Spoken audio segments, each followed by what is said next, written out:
Bahayanya hukum itu adalah ketika berada di tangan yang salah dan digunakan secara salah. Salam Pancasila dan salam penegakan hukum. Menarik ya, ada yang kirim sebuah berita saat rekonstruksi Ferdy Sambo peluk dan cium Putri Chandrawati.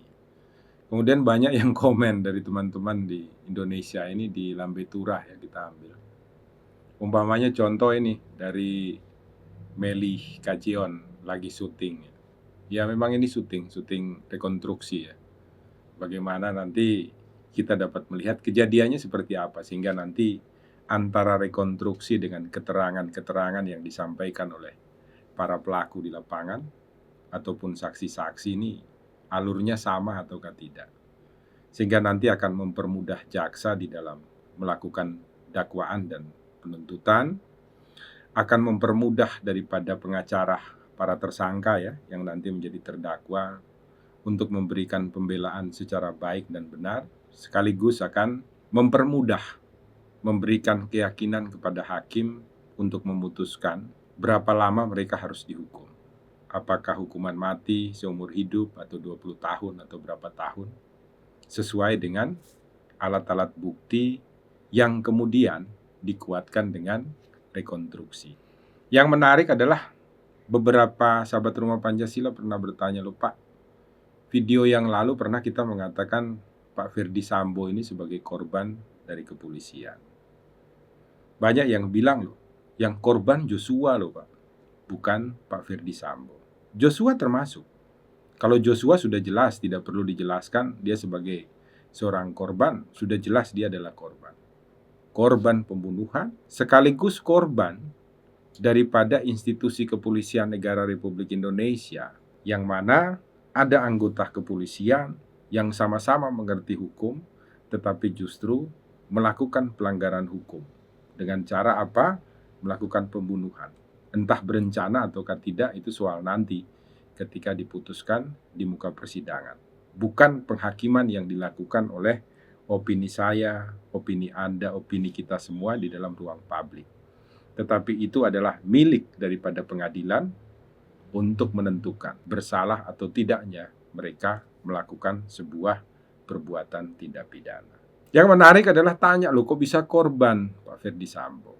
Begini, selama ini banyak sekali ya perkara-perkara yang terjadi di kepolisian itu.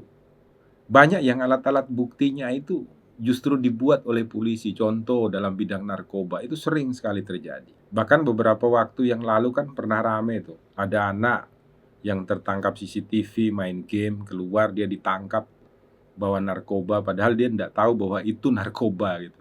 Hanya sekedar dikasih oleh orang terus dia ditangkap, jadi dia tidak tahu lagi pegang. Orang yang tidak tahu apa-apa sama sekali. Jadi ada berbagai macam persoalan yang terjadi. Mengadakan alat bukti dan kadang juga itu menghilangkan alat-alat bukti dalam perkara-perkara tertentu. Ini menjadi kebiasaan yang seolah-olah menjadi pembenaran dilakukan oleh oknum-oknum aparatur penegak hukum. Ini juga diakibatkan dengan jabatan yang selalu diberikan di dalam institusi kepolisian. Contoh, ada orang naik pangkat, jadi Kapolres, jadi Kapolda, dapat bintang 1, bintang 2. Itu semua kadang didapat itu melalui lobby-lobby. Ada uang bermain, ada kenalan bermain. Sehingga kemudian dianggap bahwa penegakan hukum itu adalah milik mereka, bisa diatur, bisa direkayasa, bisa dibuat, dan lain sebagainya. Maka jangan heran, beberapa periode terakhir ini sering sekali di dalam tubuh kepolisian ya, mereka yang masih muda justru pangkatnya begitu melejit dan cepat sekali untuk naik. Yang senior-senior saja mungkin masih kombes, masih bintang 1. Yang di bawah-bawah tapi punya akses, punya uang dan lain sebagainya bisa melejit bintang 2, bintang 3 dan lain sebagainya. Termasuk mungkin menjadi pucuk pimpinan di Kepolisian Negara Republik Indonesia, meninggalkan senior-senior yang sebenarnya sudah pengalaman dan lain sebagainya. Memang diharapkan yang pimpin polisi adalah orang terbaik. Tetapi kadangkala pula di sini untuk mendapatkannya itu ada permainan-permainan yang terjadi. Bukan tuduhan, tetapi itu fakta-fakta yang terjadi di lapangan, tetapi kita diamkan sehingga terjadi sebuah kebiasaan, sehingga dianggap sebagai sebuah pembenaran. Nah, maka ketika segala sesuatu bisa didapat, mempunyai akses langsung ke pucuk pimpinan, memiliki power dan lain sebagainya karena merasa begitu cepat naik, maka akan hilang kendali. Dianggap bahwa penegakan hukum itu dapat untuk dibuat semaunya sendiri. Maka terjadilah hal seperti ini. Ini sebenarnya membuka sebuah aib di tubuh kepolisian bahwa perkara itu bisa direkayasa. Perkara itu bisa dibuat sesuai dengan keinginan. Nah, bahayanya hukum itu adalah ketika berada di tangan yang salah dan digunakan secara salah. Oleh karena itu, masyarakat itu diwajibkan untuk memahami tentang hukum. Kenapa memahami tentang hukum? Ada 2 poin penting. Yang pertama, agar masyarakat itu tidak melakukan tindakan-tindakan yang berbuah pidana. Jadi, dengan mengetahui hukum, kita akan menghindari untuk melakukan sesuatu, baik melalui ucapan ataupun melalui perbuatan yang mengakibatkan kemudian kita berhadapan dengan aturan pidana dan akhirnya harus masuk penjara. Poin pertama. Yang poin kedua adalah agar kita kemudian tidak dapat dimanipulasi oleh oknum-oknum aparatur penegak hukum. Sehingga kemudian kita harus mengeluarkan uang yang banyak, mengeluarkan tenaga, pikiran, di dalam menghadapi masalah-masalah hukum yang terjadi. Padahal seharusnya masalah-masalah itu bukan masalah hukum, tetapi direkayasa dengan alat-alat bukti, keterangan ahli dan saksi-saksi yang disusun agar perkara bisa naik. Ini terjadi di dalam praktek lapangan. Jadi ketika ada penegakan hukum, kadang ada yang nitip, yang lapor nitip, nih saya nitip nih, tolong cari ahli yang mengatakan A. Jadi ketika datang nyari ahli yang mengatakan B, jangan. Cari sampai dapat ahli yang mengatakan A, baru dipakai. Sehingga apa? Perkaranya bisa naik. Ke proses apa? Proses umpamanya penyidikan. Dilanjuti dengan P21. Dilanjuti sampai di muka sidang. Maka Rumah Pancasila mengatakan, Pak Sambo ini termasuk salah satu korban di dalam institusi. Semuanya merasa bisa melakukan apapun secara bebas dan aman dan nyaman untuk mendapatkan apapun. Jangan heran, ini contoh yang paling bawah itu contoh kayak Rumah Pancasila kemarin. Ada oknum polisi, barang bukti harusnya dikembalikan tanpa uang, dimintain uang. Orang datang buat pengaduan atau laporan tidak bayar, dimintain uang. Nanti untuk SP3 sebuah perkara dimintain pula uang. Semuanya oleh oknum. Tetapi oknum-oknum ini menjadi sebuah kebiasaan dan masyarakat sendiri tidak mau berbenturan dengan hukum. Jadi kemudian kita memilih, ya sudahlah, yang penting clear seperti apa. Sama-sama tahu, sama-sama senang, sama-sama aman. Sekalipun sebenarnya bagi masyarakat itu yang dialami adalah kerugian. Karena harus mengeluarkan dana tertentu untuk menghentikan sebuah perkara atau untuk membuat sebuah perkara itu bisa berjalan karena amarah terhadap seseorang dan lain sebagainya. Itulah kenapa Rumah Pancasila menyatakan bahwa Pak Sambo ini juga adalah korban. Maka pembenahan di dalam institusi kepolisian tolong dilakukan secara cepat dan menyeluruh, agar ke depan tidak ada lagi oknum-oknum yang seperti ini. Yang kedua, kita tolonglah jangan sampai kita menghakimi di dalam dunia publik tentang mereka. Bagaimanapun jahatnya mereka, tapi mereka juga adalah manusia ciptaan Tuhan. Sama seperti saya, sama seperti Anda, sama seperti siapapun. Marilah kita memperlakukan orang lain seperti kita memperlakukan diri kita sendiri. Maka dulu di zaman kerajaan-kerajaan di Indonesia itu, ketika mau masuk di dalam kerajaan itu, di depannya itu dikasih cermin. Supaya kita mengetahui bagaimana kita memperlakukan orang. Jadi kalau melihat pada cermin kemudian saya marah, saya mengerti. Kalau saya marah sama orang, berarti saya pun akan mengalami hal yang sama. Kalau saya berbuat baik pada orang dengan senyuman, orang pun akan tersenyum pada saya. Kalau seandainya saya memaki dan mencaci orang, maka cermin itu juga mencaci dan memaki saya. Jadi sama. Maka paling baik adalah bagi kita memperlakukan orang lain seperti kita memperlakukan diri kita sendiri. Apalagi landasan kehidupan kita bersama itu kan adalah Pancasila. Yang pertama itu adalah cara kita untuk bertuhan. Cara bertuhan kita menyadari semuanya kita ini ciptaan Tuhan, memiliki kekurangan dan kelebihan. Kekurangan pun mereka adalah ciptaan Tuhan. Mengasihi mereka seperti Tuhan mengasihi kita.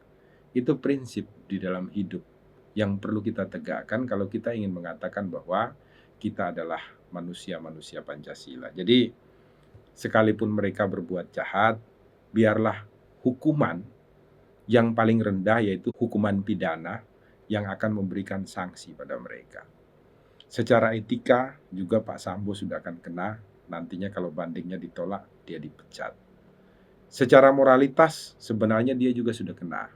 Kenapa? Dengan cara dia mengundurkan diri, istrinya juga masuk, dia juga, anak-anaknya juga tidak memiliki orang tua, dan sampai hidup mereka berapa puluh tahun mungkin sampai meninggal akan tetap masih dikenang. Oh, ini anak-anak dulu ya yang melakukan pembunuhan terhadap Joshua, seorang anggota polisi dan lain sebagainya. Maka marilah kita menerima ini semua dengan lapang dada. Doa terbaik ya untuk korban-korban kepolisian, Mas Joshua dan keluarganya. Semoga nanti mengampuni juga apa yang sudah mereka lakukan. Mengampuni bukan berarti kemudian mereka harus bebas dari pidana, bukan. Tetapi mengampuni itu perlu dan penting. Seperti Tuhan juga memberikan pengampunan terhadap dosa-dosa yang kita lakukan setiap saat, setiap hari. Entah dengan pikiran, entah dengan ucapan, ataupun entah dengan perbuatan. Maka mulai sekarang, marilah selalu buka mata, buka telinga, buka hati ya. Selalu ikuti Rumah Pancasila. Sekalipun TikToknya hilang, baru diurus kemarin, semoga bisa segera kembali dan kita bisa berjumpa lagi dengan dasar-dasar hukum yang singkat-singkat supaya masyarakat di jalan tahu, di wilayah publik tahu, di wilayah privat tahu tentang hak dan kewajiban mereka. Dan juga Pak Polisi ataupun aparatur penegak hukum lainnya di PPNS ya, Pegawai Negeri Sipil juga tahu tentang kewajiban mereka di dalam melakukan penegakan hukum di bidang apapun. Next video kita lihat yang berikutnya.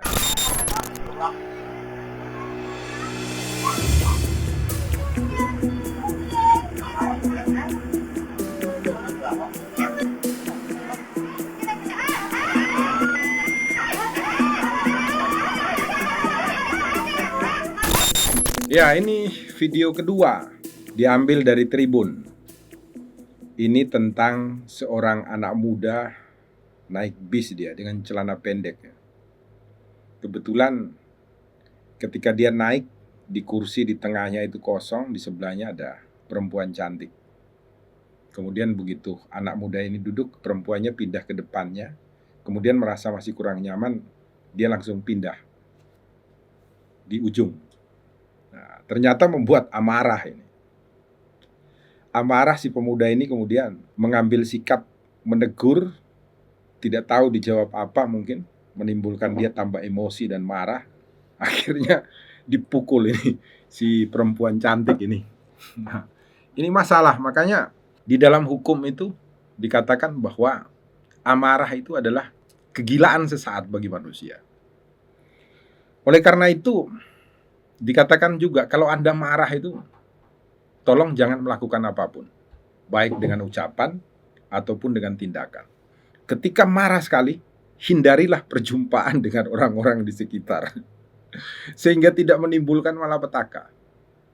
Karena di dalam hukum itu adalah yang pertama, setiap orang itu dianggap pintar dan mengerti tentang hukum. Yang kedua, setiap orang itu ketika melakukan sesuatu di dalam bidang hukum atau kegiatan publik itu tidak ada alasan pemaaf. Karena itu tadi, dianggap semua telah memahami tentang hukum. Maka tidak ada alasan pemaaf.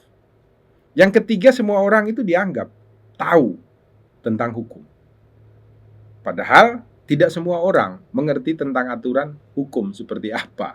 Ini jadi masalah. Makanya di dalam media sosial sekarang itu ramai sekali Orang tidak mengerti tentang umpamanya contoh nih, pasal 27 ayat 3, mentransmisikan, mendistribusikan, atau membuat dapat diaksesnya sebuah berita tentang pencemaran nama baik. Tidak mengerti tentang itu. Dikiranya ini adalah sesuatu yang bagus, padahal belum tentu bagus dan belum tentu orang yang ada di dalam sebuah video atau dalam gambar itu menerima ketika gambarnya dia atau videonya dia itu dinaikkan di dalam ruang publik di dunia maya atau media sosial. Karena ketidaktahuan mengenai ketentuan daripada mendistribusikan atau mentransmisikan, kemudian dikira, wah ini kalau saya naikkan di Instagram saya, pasti akan banyak yang memberikan like gitu, pasti akan banyak yang memberikan komentar bagus dan lain sebagainya. Maka tanpa mengerti hukum Anda naikkan di Instagram Anda, kemudian yang bersangkutan di dalam video atau foto itu lihat, loh saya tidak terima ini, saya dikatakan A, dikatakan B atau C. Contoh umpamanya dikatakan istrinya 5, atau bisa saja dikatakan memakai uang perusahaan dan lain sebagainya. Maka ketika dilaporkan Anda kena, bukan sebagai orang yang mengucapkan atau sebagai pelaku penghinaan atau pencemaran nama baik atau fitnah, tetapi orang yang mentransmisikan, mendistribusikan, membuat dapat diakses sebuah konten yang di dalamnya itu diduga ada pencemaran nama baik atau fitnah. Ini kan jadi masalah ya. Sama seperti yang terjadi di bis ini. Dia mungkin paham memukul orang lain itu tidak diperbolehkan. Tetapi karena amarah sesaat, jengkel, dia mungkin merasa, saya kok begitu terhina sehingga saya duduk di samping Anda, kok Anda pindah gitu loh. Maka kemudian dia pukul. Akibatnya apa? Dia akan kena pidana penganiayaan. Kalau tidak menimbulkan luka sih tidak apa-apa, kenanya hanya 2 tahun. Tidak bisa ditahan, tetapi nanti kalau vonisnya kemudian kena 5 bulan ya tetap harus masuk penjara, kan repot. Tetapi kalau ternyata menimbulkan luka, ancamannya jadi 5 tahun, yang bersangkutan bisa ditahan itu. Hanya karena amarah sesaat gitu. Maka Rumah Pancasila berharap juga ya kepada seluruh sahabat Rumah Pancasila. Kembali lagi, perlakukanlah orang lain seperti Anda memperlakukan diri Anda sendiri. Dengan demikian, maka Anda tidak akan melakukan sebuah perbuatan yang apa? Menyakiti orang lain dan sekaligus justru menyakiti Anda. Karena ini Anda pukul dia, itu Anda menyakiti dia. Tetapi akibatnya adalah itu menyakiti Anda juga karena harus masuk penjara. Sakitnya jadi double-double itu. Oleh karena itulah, jangan menyakiti ciptaan Tuhan. Setiap kita menyakiti ciptaan Tuhan, pasti kita akan mendapatkan balasannya. Bukan hanya nanti kalau kita mati, bukan. Tapi di dunia pun kita akan mendapatkan balasannya. Jadi intinya sebenarnya sederhana di dalam filosofi hidup Pancasila ketika kita hidup dalam ruang publik. Perlakukanlah orang lain seperti kita memperlakukan diri kita sendiri. Itu prinsip daripada kita hidup dalam basis Pancasila. Semoga video ini memberikan sebuah petunjuk bagi kita agar tidak menggunakan tangan untuk memukul sesama kita, tetapi justru tangan itu kita pergunakan untuk berbuat kebaikan. Yang kedua, janganlah menjadikan sasaran kemarahan kita makhluk ciptaan Tuhan. Karena bukan hanya Tuhan yang tidak terima, tetapi manusia-manusia lain di sekitar kita juga akan tidak terima. Karena itu merupakan kesepakatan yang kita buat di dalam aturan perundang-undangan, maka semua orang yang menyakiti sesamanya, merugikan sesamanya, pasti akan dihukum berdasarkan aturan yang sudah kita buat bersama ya. Semoga 2 video ini membuka ruang kita untuk diskusi dan saling memberikan yang terbaik di rumah Indonesia. Jangan lupa selalu berbagi ya, dengan cara buka mata, buka telinga, buka hati. Berbuatlah kebaikan di rumah Indonesia. Dengan ucapan, melalui pikiran ya, kemudian cara kita berucap, cara kita hidup di dalam ruang publik, baik itu di dalam publik biasa maupun di dalam media sosial. Salam Pancasila, salam penegakan hukum. Jumpa lagi di video-video yang lain.